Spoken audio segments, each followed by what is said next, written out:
Hello, my friends. Welcome to Let's Talk, produced by Wisemindly Inc. I'm your host, CoachChe Marville. In this space, we dive into transformative conversations that hopefully inspire you to grow, heal, and have a deeper connection to yourself and to the world around you. So, let's talk, let's connect, let's grow together.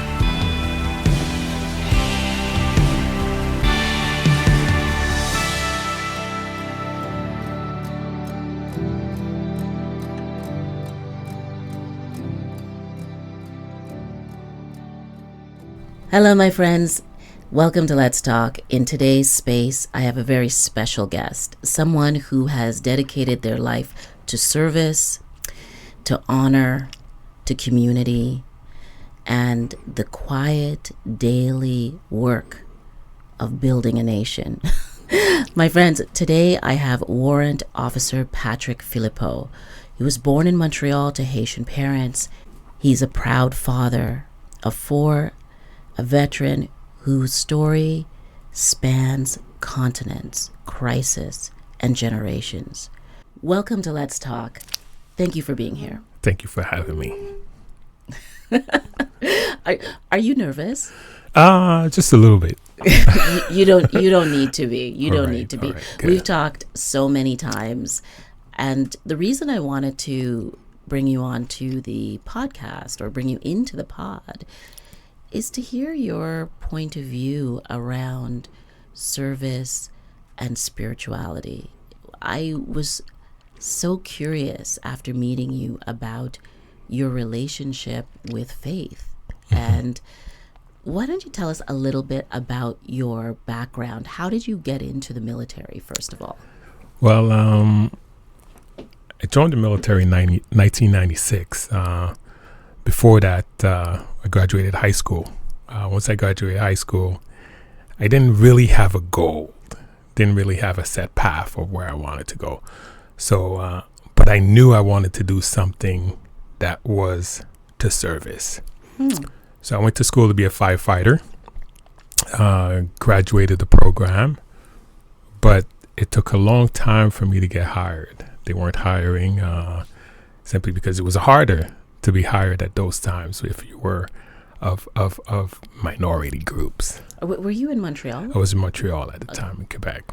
Okay, so how long did it take you to actually, between going to school and getting hired into... It never happened. It never happened. So I was doing hard jobs here and there, working two shifts because I had kids already. So I was working 12 hours to 18-hour shifts at a Burger King. What? And down the street from the Burger King on St. Catherine Street in Montreal, there was the recruiting center. And as I was walking past one day, one of the recruiters says, here's a pamphlet. Why don't you join the military? And that was it. Really? So yes. So until that moment, you had never thought about joining the military? Never thought about joining the military, although one of my uncles was in the military, serving the U.S. Army, serving in Vietnam, but never thought about joining the military, no. And so this gentleman hands you a pamphlet, and what do you do next? Then I applied, and within 3 months, I was in the military on basic training. And how long does that take? Basic training took about 3.5 months of rigorous training. And what's rigorous training? Just for because I think, you know, for someone like myself, a civilian, I have no idea what happens, what's the process of becoming a member of the military. So don't think you're giving too much detail. You just... A lot of running, a lot of ruck marching, a lot of training with military weapons, digging trenches. So anything to build your stamina, anything to build your inner strength. Right. Yes. And then how long between training and being assigned or deployed was there? I didn't get deployed until Afghanistan erupted. What year was that? That was in 2003. It was the first rodeo we went out. I didn't get deployed until 2003 when Afghanistan erupted around 2002-ish, I think it was. Yes. Yes. Okay, so I'm just tracking this for a moment. So you're a young dad. You've worked at Burger King. You've gone to school to be a firefighter. It doesn't happen, and then you apply to the military. You get in. You do training. In this mindset, right? Because we've talked a lot about mindset. Are you thinking about what it's like to fight and be on the ground in a war zone? Are you thinking about that? And not at all, because a lot of people have told me in the military, they said, I never saw you as a soldier. I don't think you should have been a soldier. You should have been something else. Because I'm the type of person who doesn't scream. I don't yell at troops. I get my nails done. I dress up. So being a soldier is something that I'm great at. But I don't think it was really the calling at the beginning. What do you think the calling was? I don't know. I don't know what it was, but I knew I loved to help people. And was it because of necessity? Because you had a young family that you felt like you had to find something to do, that the dream was, I would say, like, I mean, if you are training to be in the fire service, there's something in you that wants to save people and serve people, right? So you then diverted that dream into the military because you weren't called. And so you were listening to the calling, but it didn't have a specific direction. No, didn't have a plan at all. It was just, okay, I'm going to do this. I never had a plan. And I think that's one of the reasons I was a corporal for so many years. It's because I said to myself, I'm going to do this. It's going to be just a day-to-day job, but never had plan or goals set for my career. So, okay, but wait. Just for a second though, you don't have plans. You're going into this very dangerous job. What's going through your mind about how to fight, how to survive? Like, what do you think? You're not planning, but what are you thinking about? Well, when we talk about fighting and surviving, we're trained, right? And it's about trusting your training. And if you trust your training and you're not cutting corners, then everything should go according to plan. One of my mentors always said to me, he says, you have a plan, but you know who else has a plan? I said, no, he said, the enemy has a plan. So your plan may be the right plan, but we also know that the enemy has a plan to counteract your plan. So as long as you stay in your training, you know what you're doing, you trust your training, you trust your leaders, and you don't cut corners, there's nothing to worry about. I never worried. You felt safe. I felt safe. And my grandmother was a God-fearing woman. Yeah, tell me about her. So she passed away a couple of years ago, but she always prayed. And I remember when I was in Afghanistan, there was not a 2 days spent that would go by that I wouldn't call her and we'd pray together. So I think she was really the driving force to me coming home safe. Her prayers and your prayers together. That's right. Was your grandmother Haitian? Yes. And were you born in Haiti? No, I was born in Montreal. You were born in Montreal. Did you ever live in Haiti? Never. And so who came up first, your grandmother or your parents? My parents came up first. Okay. My parents came up first. And tell me about Haiti. What was, like, tell me about that culture through your parents. Prideful. Haitians are a very pride community. Mm-hmm. Resilience, pride. I mean, you're talking about the first black nations who gained their independence. Mm-hmm. In spite of everything that's going on there in the capital, Yes. Haiti's a beautiful place.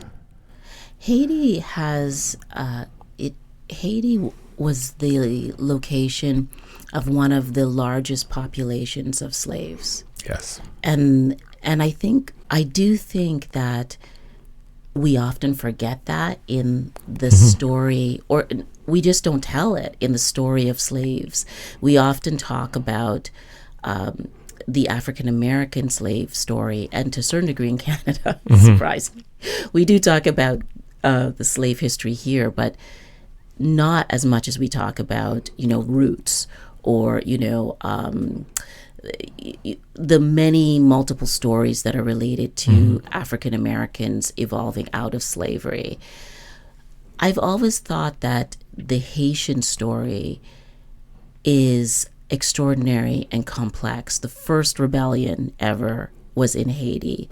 They almost actually got their freedom, then it was brutally crushed.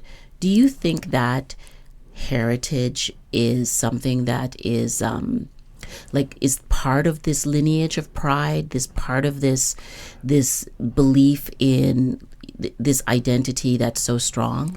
Definitely. I mean, you look at the Haitian people, they love their flag. Yes. Yeah, they do. I mean, they love their flag. And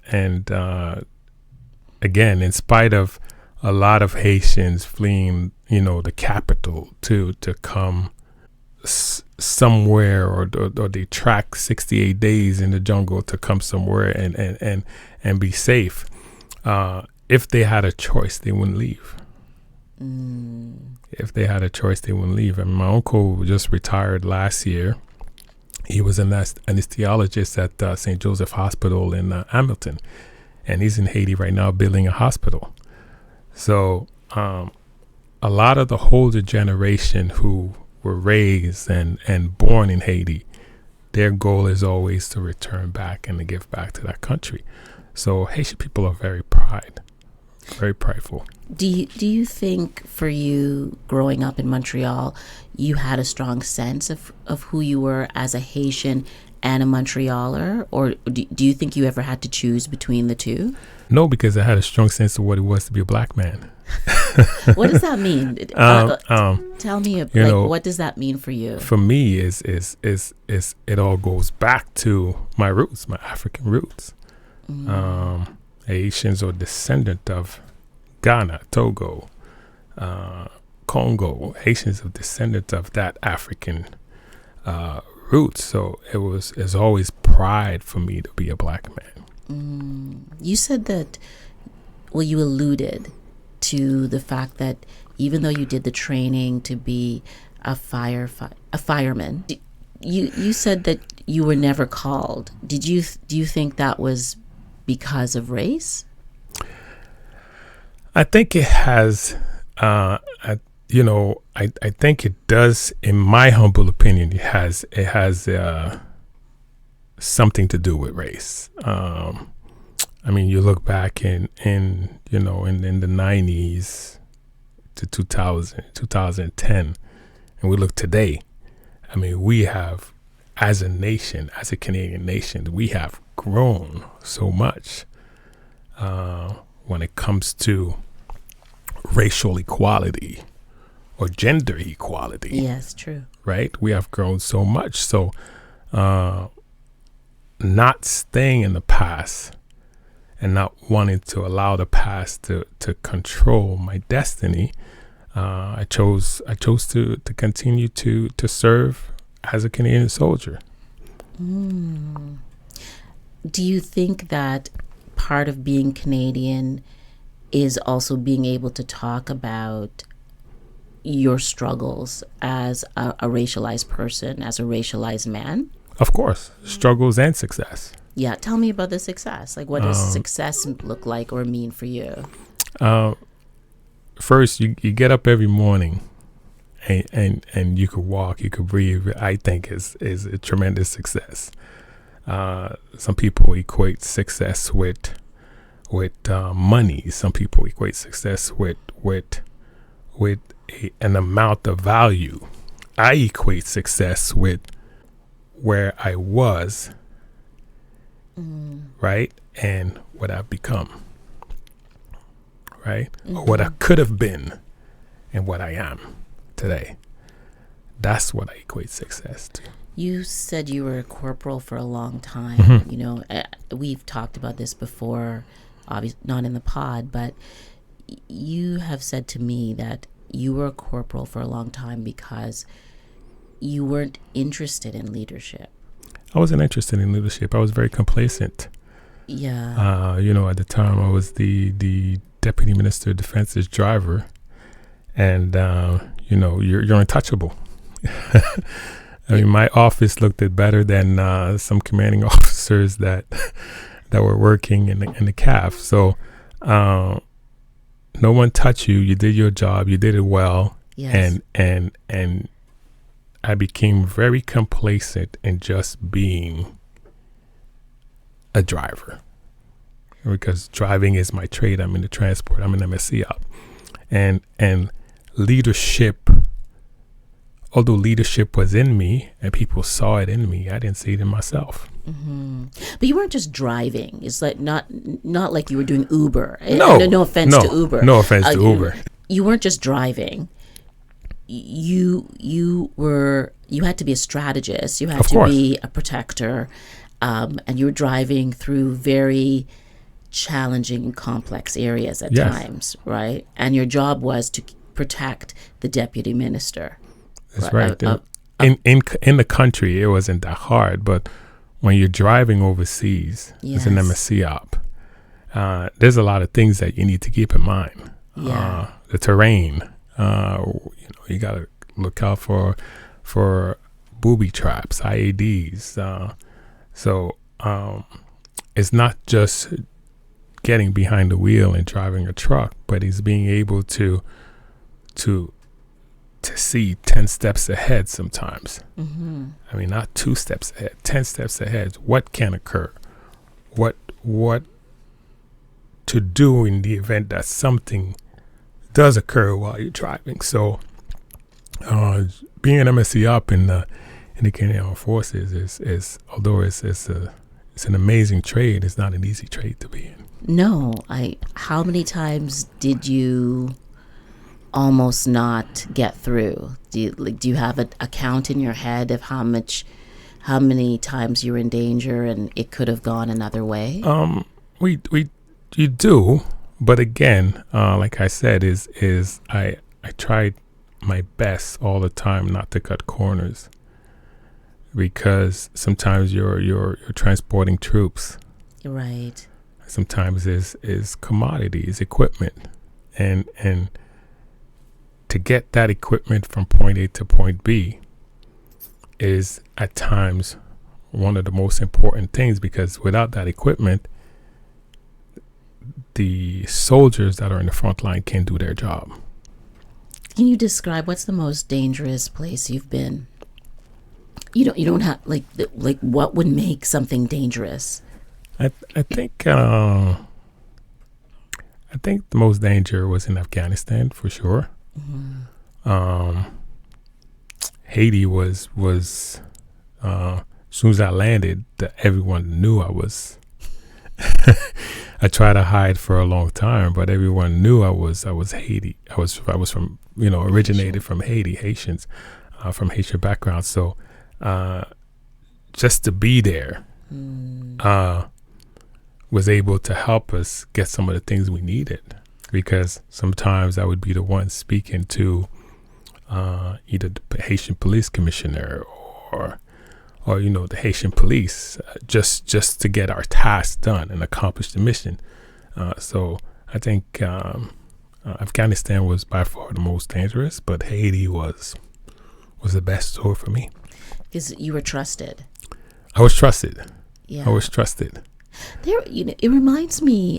We were at a dinner a year and a half ago or something.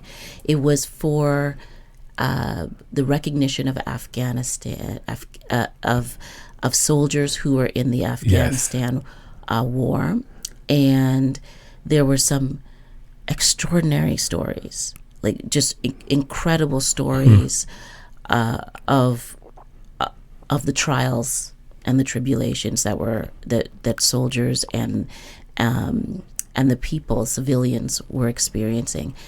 And there was something that really touched me, and that was the relationship. There were quite a few Afghani soldiers and some community members that were on the ground during the time the soldiers were there, and they were here at this lunch, and the relationship, the friendship, the connections. There was one story, I don't know if you remember it, where, and I'm going to get the positions incorrect most likely, there was a general speaking, and he was talking about a Afghani general who was, before he was in the military, was a tailor. Do you remember this? And he made... Vaguely. Okay. The things that stick out to me. He had made him a series like of suits. And this general has those suits and wears them proudly. And he was saying that these were the best suits he's ever worn. And I had never thought about that. I mean, I just had never thought about that, the people's lives before they become part of a war. Yes. You know, that this man was a tailor and now is a general. Now he's a general. And that and as a gift, he made a suit for a Canadian general who was his friend. Yes. And I'm sure they still keep that friendship and that partnership, because they talked about that. Yeah, because sometimes you make those connections while you're on deployments. I mean, I have when I was in Haiti, there's people that I met and then I still talk to on a weekly basis, and that friendship, that connection is you know, how can we call it? That love language becomes that camaraderie. Yeah. That place that got us to be together and to create that sort of togetherness or companionship. Bond. That bond. Yeah. That bond. Well, it also is this other side of war and conflict that we never, like, we don't talk about or plan for, are these relationships that evolve between adversaries in order to survive. That's right. For you, can you think of a place that really transformed how you thought about the people or the place because of that bond or connection? I don't think of people in a negative light, whether it's a conflict environment or whether it's a non-conflict environment. I always try to bring harmony and love in any interactions I have with the person from that country that is in conflict. And I think that's what makes me different from some soldiers. So some soldiers are able to go there and keep that separation and stay disconnected. I'm a social bird. You believe in friendship as a tool. I believe in that. Yeah, friendship as a tool. And a lot of times it can be good, and a lot of times it can be bad. But so far it hasn't steered me the wrong way. Do you think that's born out of your spirituality or your desire or your belief in being part of something bigger than yourself? I truly believe that love is the key to create peace. And the lack of love will bring war. I mean, I can't speak to what's going on around the world right now, because to me, it's you know, you see it on the news. It's like you ask yourself, well, why is this stuff going on in this time in life, right? But that's what it is. Is we talk about love, but we don't act with love. How did you get to have these parts of yourself where you have understanding of the power of love, but then also you're a soldier and you follow a command and hierarchy, and how do you make sense of that in yourself, in your mindset? Great leaders would always tell you, all they want you to do is care. Right? If you care, you'll do a great job. And caring is part of loving. This is so fascinating. It's so fascinating because in the movies and in television, you see this great leader come in, and the commander, general, and they're telling you, or they're telling their troop, stand up, be strong, you don't hear the word love often. You just said that your commanders have talked about caring.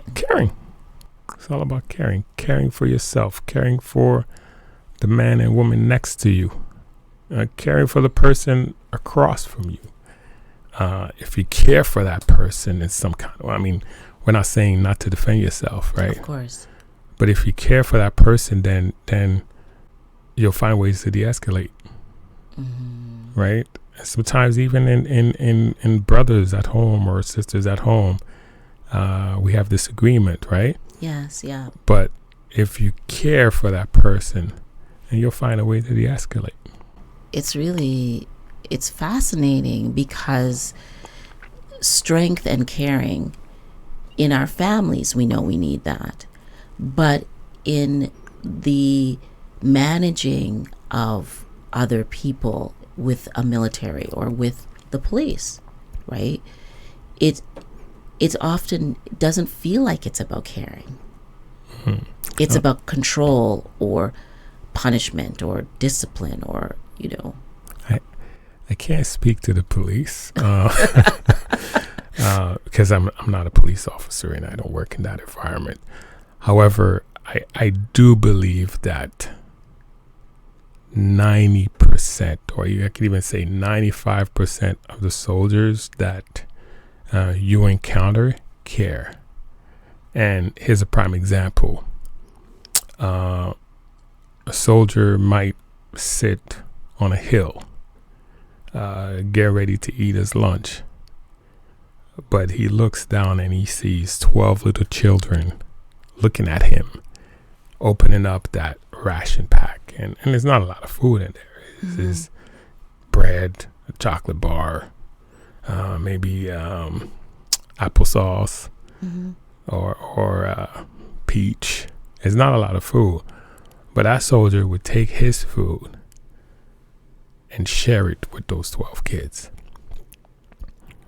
So I think these are the things we don't see. That's right.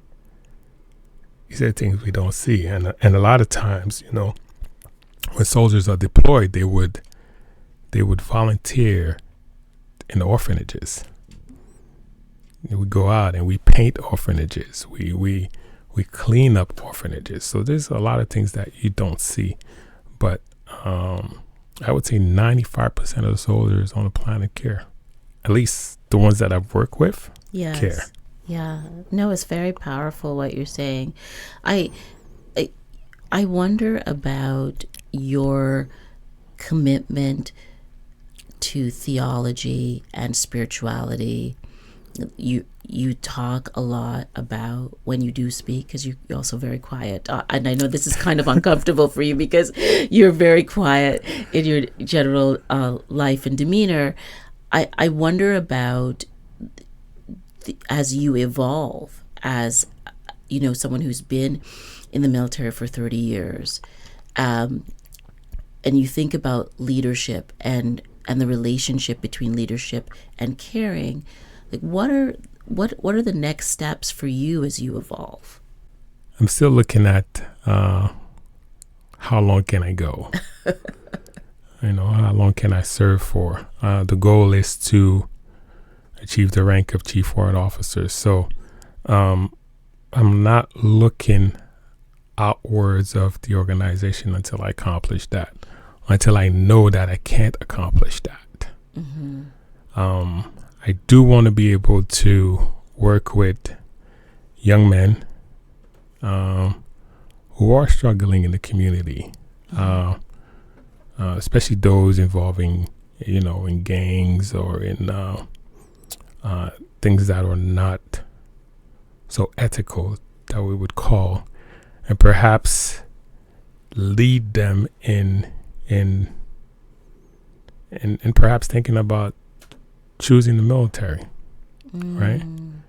Why do you think that the military could be a good framework for them to grow in, or to progress in, or change? Because the military teaches you structure.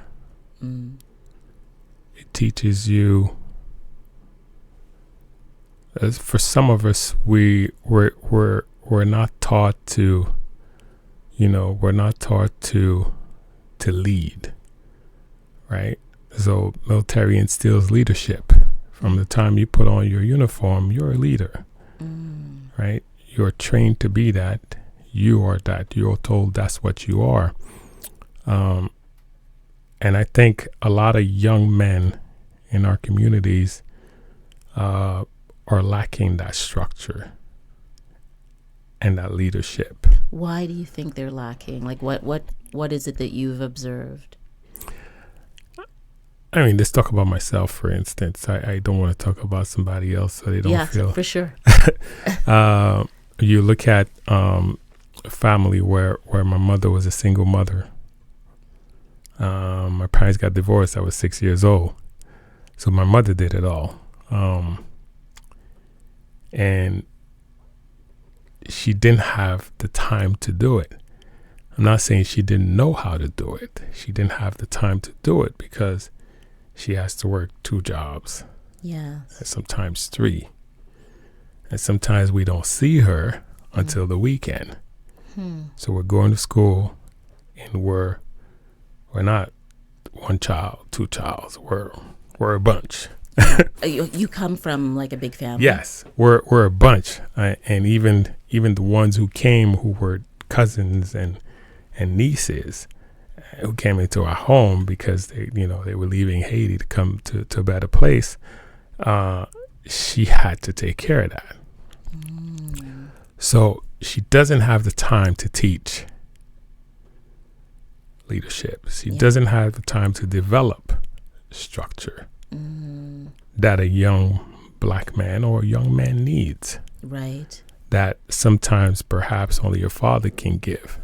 And if the father is not in the life of that child, and it's hard for the mother to teach him that. Right. And is it also about the caring and the modeling of caring?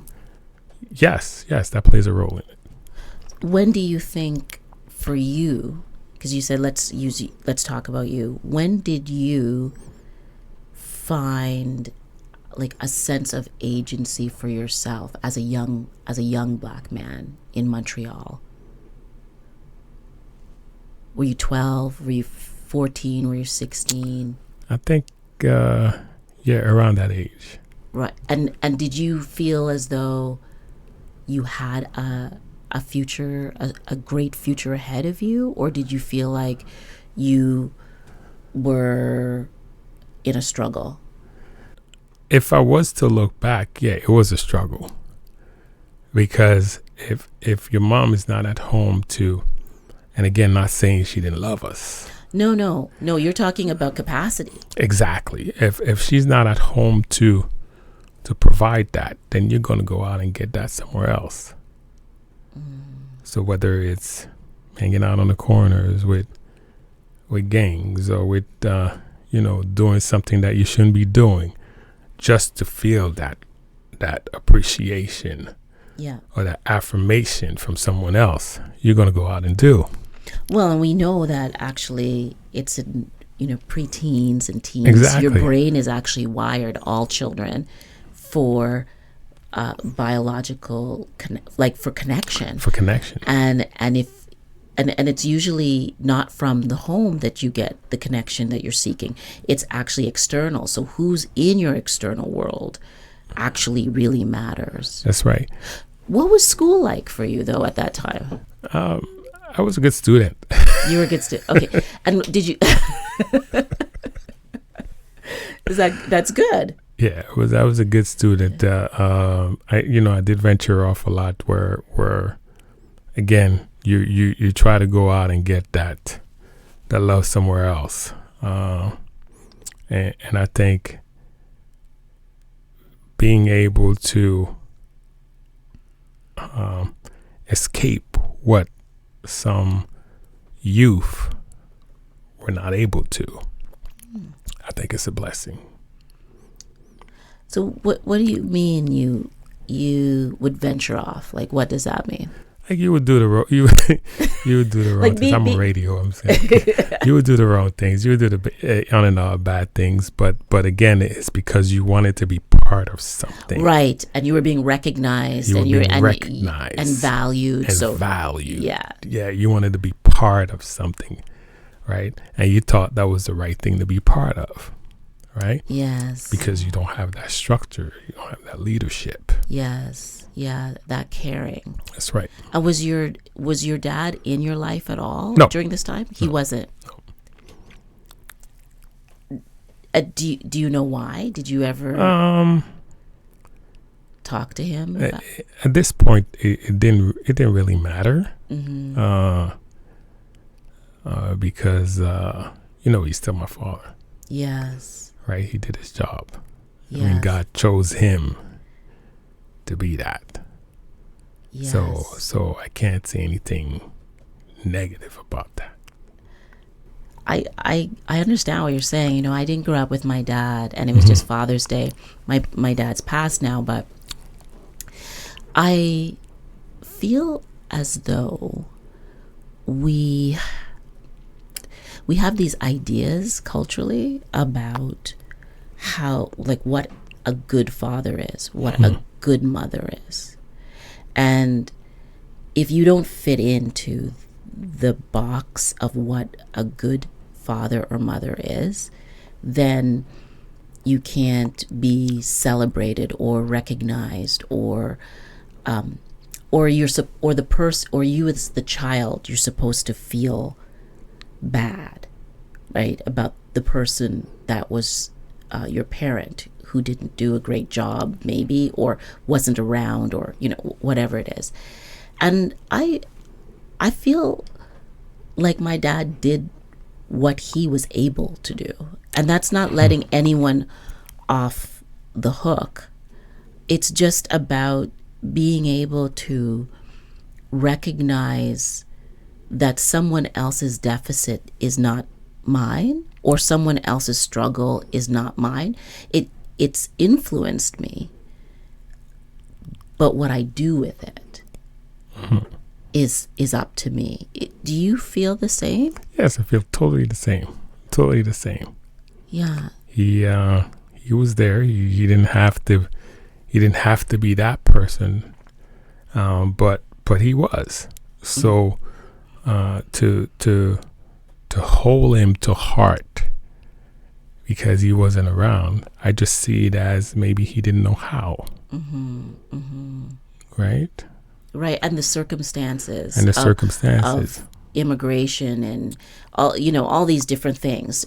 They're not excuses. But I feel, now that I'm a parent and I've lived a few decades, there are a lot of things that can derail you from having a good life, and there are a lot of things that derail you, and it's not to make excuses, but there's a lot of things that derail you from being the parent your child needs. One of the things I think about often is, or more when my kids were younger, not so much now, they could talk to the therapist or the priest about this now. But anyways, I used to think a lot about what I'm doing for my child right now. Is this for my child, or is this for the child that is in me? Because I didn't want to keep serving my child, like my child in me. I needed to understand who my child, who my children are. What do they need, which is different from what I needed. That's right. And I made the same mistake too. So that doesn't make you a bad person. I made the same mistake too. I mean, I was always away. Right. Because you're deployed, you're making more money, you're providing more. Yes. You're giving them a better life financially. Mm-hmm. But when my daughter graduated high school, she said to me, Dad, you always gave us everything we wanted, but you were never there.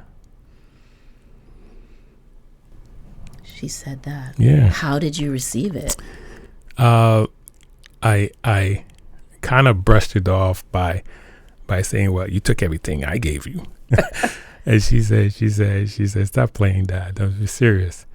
But I knew what she was saying is she was saying that she didn't need my presence. She needed my presence. Yes. Right? Very profound. Yeah. She needed my presence, not what I gave, not the gifts. Yes. Right? She didn't care about that. She cared about me being there. Did it change anything for you after she said that to you? It made me realize that you can have a career and still put your family first. Right? You can be a good soldier and still put your family first. Did you change your behavior after that? By the time they were older, right? But right. I had no choice but to at least attempt to have a better relationship with them. Yeah. Well, I mean, your kids don't stop needing you because they've graduated from school, and you've got a very close relationship with them now. But do you think that moment helped to create that, like, a sort of honesty? It did, and they were some of the things we said when we were kids, we get hit upside the head for saying. You would never say that. well, children today, they're very honest, and and it is honesty. It's not being rude. It's honesty. Yes. And I think her being honest made me look within and say, you know what? Maybe exactly what you were saying. Maybe I was doing it because that's what I wanted as a child. Yeah, right. The presence and, the proof that you are valued and, and being supported financially and all of that. But that's not necessarily what they needed. No, that's not necessarily what they needed. Does that make me a bad father? No. This is right. This is right. Well, there's something else here that's so fascinating too, is that you use the word honesty. Your daughter was being honest with you about her experience of you. That to me is a growth moment, because that honesty that maybe our parents would be offended by, because you don't, they might say you don't understand what we had to sacrifice or what was going on for us. But that honesty, that location allows you to have an authentic relationship with this person that is your child. It allows them to have that with you because they now have told you something that's hurtful. You've received it, and you can continue to move forward. That's right. In a different way. In a different way, because now it's not what I think you want. Yeah. Is me coming to you and say, what would you like in this moment? Or how do you want me to support you in this instant? It's not what I think you want. Yes. Or it's also, or additionally it is. Or it's what are we now? That's right. Like, what are we, and how do we go forward? And I feel like because the world is so complicated and so difficult right now for people in their 20s and 30s, that they need to be able to have a safe relationship with their parents. Yes. And we need that with them. And we need that with them. And it's not, oh, when I was a kid, I couldn't talk to my mother like that. No. It's being able to communicate. Yes. Right? Because you can go to work and your boss can talk to you the way he wants to talk to you, and you're not going to say a thing. But when your child is trying to have the communication with you and saying, Dad, I don't like that. Or Mom, I don't like that. And that's what it is. It's communication. There's a quote we talked about. You mentioned it. You're not going to remember this, but I want to ask you about it. Okay. What it means to you. Okay. And it's from the Bible. It's from Matthew. And it goes like this. Come to me, all you who are weary and burdened, and I will give you rest. Take my yoke upon you and learn from me, for I am gentle and humble in heart. What do you think about when you hear that verse? To me, it's about surrendering to God, surrendering to your Maker, not being worried about having those conversations with Him. That's what it means to me. Do you think full surrender? Full surrender, and as a soldier, as a father, do you think that your burdens are sometimes light because of that belief that you are surrendering to something greater than yourself? I don't think they're light. Light, not light. I don't think they're light because we're all going through a lot of struggles, but I do believe that with God in me, I'm unstoppable. Right? So I don't think they're light, but I do believe that with God in me, I'm unstoppable. It's just like going to the gym, and if I'm looking at the dumbbells, and I'm like, oh, that's 160 pounds. I couldn't do it last week, but I might go and say, well, God, give me the strength and pick it up and lift them. So it's believing that you can do all things with Christ, with God in you. How did you come to surrender yourself to your faith, to recognize faith was something that was really important for you? You woke up in a hog pen. you woke up where? In a hog pen. It's the story of the prodigal son. You're right. It's my life. The story of the prodigal son. What's a hog pen? The hog with the pigs. Yeah. Were you woke up with, okay, that's what I thought, but an analogy. Okay.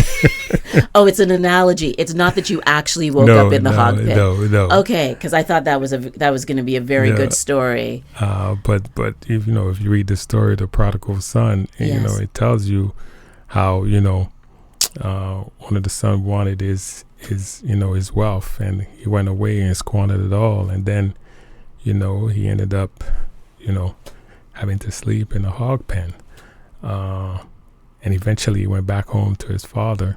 Yes. And his father celebrated him. So I think that is my story, and that's what brought me back to Christ, is being reaching my threshold. There's a course that we take in the military, evasive driving skills, and you're driving at speeds of 120 kilometers, 140 kilometers an hour, and you get to a turn, and you have to make that turn. Yes. Well, before you make that turn, they tell you threshold the brakes, right? So when you at your threshold, when you at your lowest point, and you bounce back, right? And you can't get out of that obstacle unless you get to that point. To get to that point. Wow. Yeah. Yeah. And have you gotten to that point multiple times, or was there one profound time that... Oh, yeah. Multiple times. Multiple times. And you know, and sometimes I ask myself, I mean, what am I here to learn? Right? Because, you know, you're not going through the same issues, but you're going through different issues, right? For instance, last week, you know, I have a thing. We have a thing in our mess, in our military mess, and I'm the sports rep. So I have the season tickets for the Blue Jays, and every week or every game is a new winner.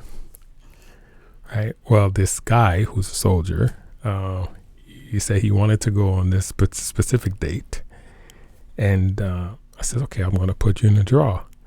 But in his mind, he's thinking he is going to win the tickets. Yes, yes. But there's probably 3 other people that are selecting that date.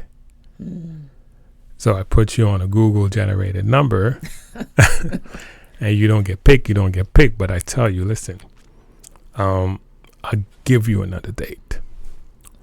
Well, he got on the phone and he cursed the hell out of me. Wow. Like literally cursed me out. Right? Junior to me, but literally cursed me out. Well, my first instinct was to go grab him by the neck. So I went down to his office. He wasn't there. Thank God. He wasn't there. So, for some reason, it was heavy on me, right? Yeah. Thought about it the whole night. Next day, went to his boss. The boss was telling me, well, he's going through some struggles right now. He's got a little bit of PTSD, right? I said, oh. And now the compassion comes in. Right, okay? right.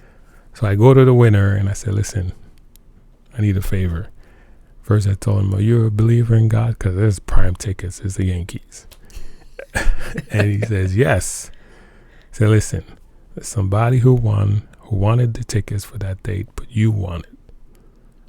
Are you willing to give them up? And I'll give you 2 games. Yes. And he goes, oh, I wasn't going anyway. So I said, all right, well, send him back to me. So he sent him back to me. And I was able to go to the lad and says, oh, here's your tickets. And he texts me a beautiful message. He says, I'm sorry for disrespecting you. And you know, he was very kind. And then to me in that story or in that instant, because I'm heading to soon, I am going to be promoted to the next rank. God was wanting to see if I can handle certain situation with compassion. Because we tell ourselves, okay, well, that person is responding this way. You're a soldier. You need to be professional. I'm going to sort you out. Right. But at the same time, why did he respond that way? Right? Yes, it needs to be addressed. Yes, yes, yes. So he was addressed.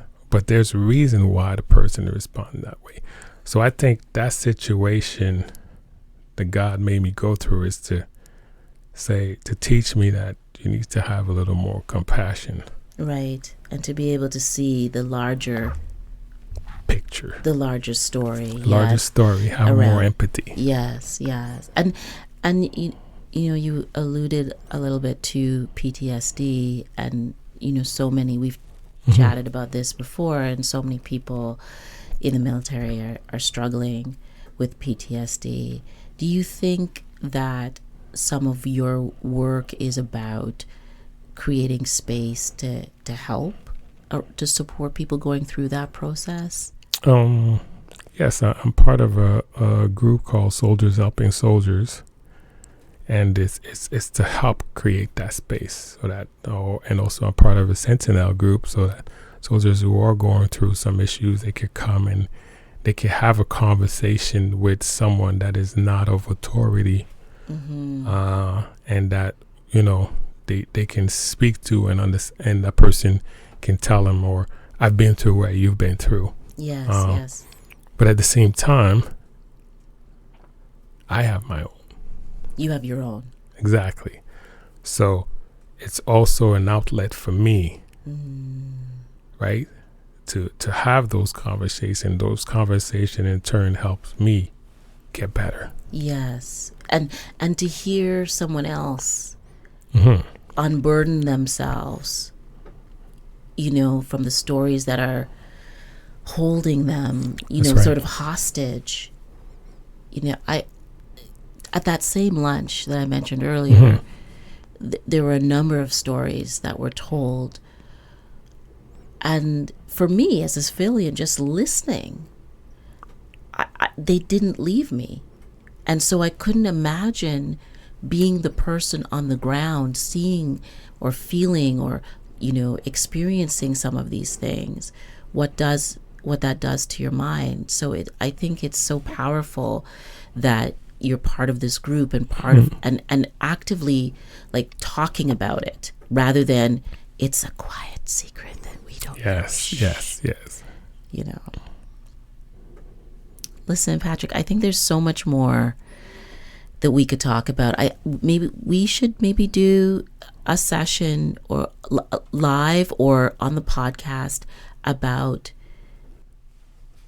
depression and anxiety. Definitely, I would love to. Because so many people could be helped by that. There's so much we could talk about, but I'd love to talk about that with you.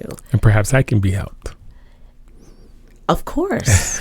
I think just in this, what you're doing right now, talking is helping others and helping yourself and helping me, because when we know each other's stories, we can feel each other in a way, and we can and that's what living compassion is. Yes. Warrant, Patrick, thank you for being here today. I mean, listen, you are being very humble. You haven't told your full story, so that's the other reason we have to have you back on. But my friends listening, this is just a taste of this very extraordinary person who is full of humility and grace, and we are very lucky and blessed as Canadians to have your service and the team and the military behind you. We have an incredible military in Canada. We do. And so I just am very grateful for you making the time, and thank you so much for being here. Thanks for having me. My friends, thank you for joining me on Let's Talk, produced by Wise Mindly Inc. I hope today's conversation inspired you to take action, reflect, or embrace on a new way of thinking, on a new path. And if you enjoyed today's episode, and hopefully you did, don't forget to subscribe, share, and even leave a review. Reviews matter. They allow us to do way more than we're doing now. Let's continue the journey of growth and well-being together. Until next time, I'm CoachChe Marville. Stay connected, stay curious, and let's keep talking.